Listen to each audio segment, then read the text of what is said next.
I was really happy with the win today. I thought we started the game with the right respect level for Maryville.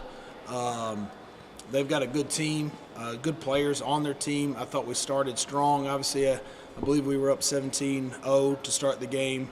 I thought we did a nice job of rebounding the ball and using our size in that regard. I thought we settled for a few too many early clock threes versus their zone.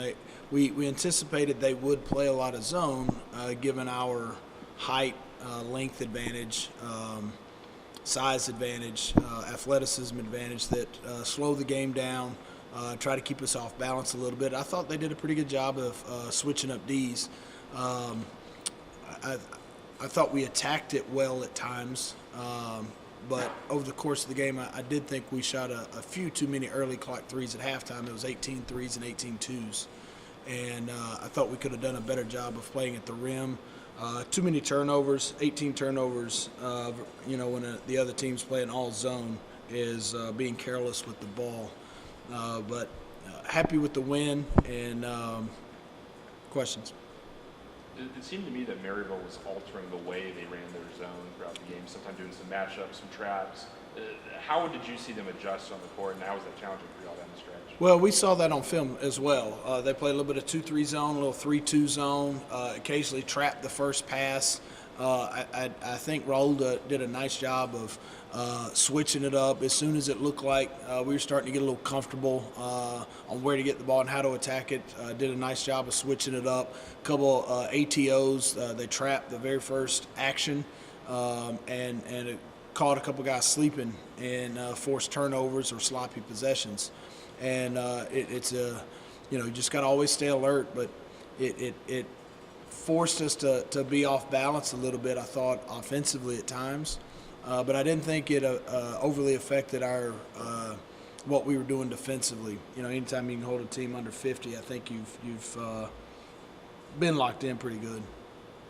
Tyler, how quickly can y'all recognize on the court when they're switching something like that? You can recognize by the man like a top and just on the sides, and you got to know. We got to do a better job knowing that and doing that as we're on the court, and yeah, we just got to do a better job just executing.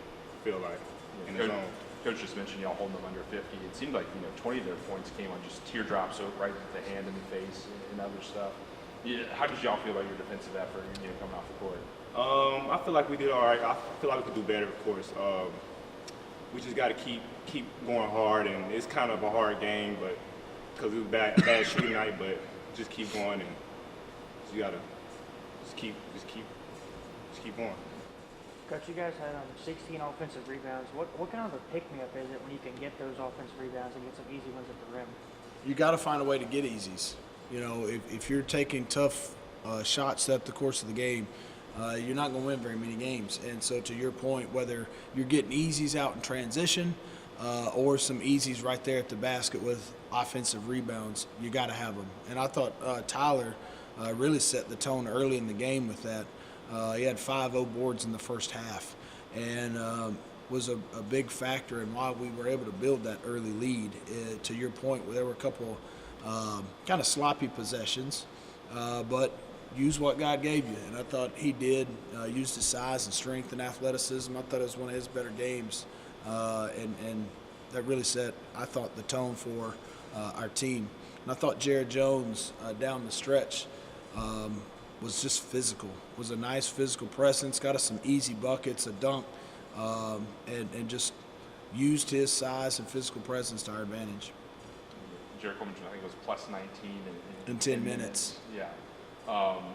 It's the first time I've seen him calling for the ball in those situations. Almost me too. I mean, we need him to do more of that. I mean, we really do. And sometimes bigs, post players, whether it's, to me, I think whether in the women's game but also in the men's game, sometimes get an unfair outlook on what they should be doing.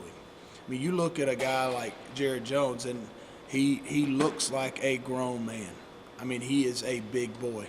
But you got to understand, he's not 32 years old. He's still in college. He sat out 2 consecutive years of playing ball, and that's hard to do. And so I say set out 2 consecutive years. Had a tough year with COVID a couple years ago. Didn't play a lot. Got COVID a couple of times. Had a concussion, and then last year hurts his knee. And so then you look at him when he's got his uniform on, and he comes up the tunnel, and you think he's just going to step out there and dominate the game.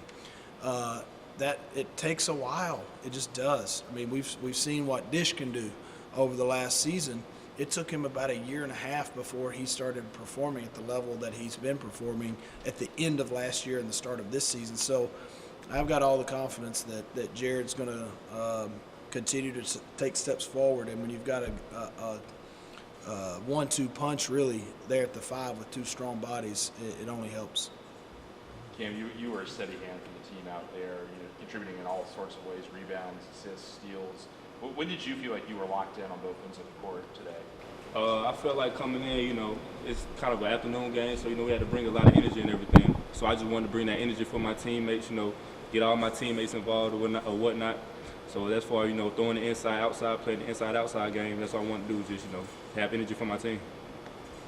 You knocked down, I think, the top of the key 3 early. Had that look a couple more times and wanted to get other guys involved. Is that something you always want to do in those situations? Yeah, of course. A lot of times I do have the open shot, but I turn those down just to, look for my teammate because, we got a lot of shooters on our team. Everybody can knock it down. So if I just, take my time or, just kick it one more to the corner or maybe to the top of the key or whatnot, then I believe they're going to knock it down for sure. Back-to-back tough shooting nights for you guys overall. What can y'all do in practice or as a team to get those percentages up? Just keep taking quality shots. I mean, I tell these guys all the time, as long as the shot quality is there, I'm okay because, these guys can shoot the ball. You're going to have shooting slumps as a player over the course of your career, over the course of a season. But as long as you're not forcing shots or trying to get your own, then I don't talk to these guys too much about shooting percentages. I talk to them more about shot selection. Because, again, over the course of a long season, if you shoot the right shots, you'll make your fair share. Have y'all been shooting the right shots the past couple games? I thought at St. Bonnie's, we took 18 threes. We were 2 for 18. We had about 15 or 16 that I thought were pretty quality looks. Eli Lawrence said the same thing tonight. He was 1 for 7 from 3, and just kind of shook his head one time. I was like, man, I got to knock down an open shot. And he will. He will. I mean, the good thing is you win a game today and didn't shoot it particularly well. And we had a chance the other night against St. Bonnie's and shot it awful. But these guys could tell you, I've said a lot, I want to be able to have nights where we shoot it bad and win the game because we're a tough team. We play with high energy and effort. Our attitudes are on winning the game. The other night you're at St. Bonnie's and down 1 with 45 seconds to go in the game. We'd shot it awful. But it still had a chance to win because I thought we played the game the right way. Thanks, y'all. Thank you. Appreciate it.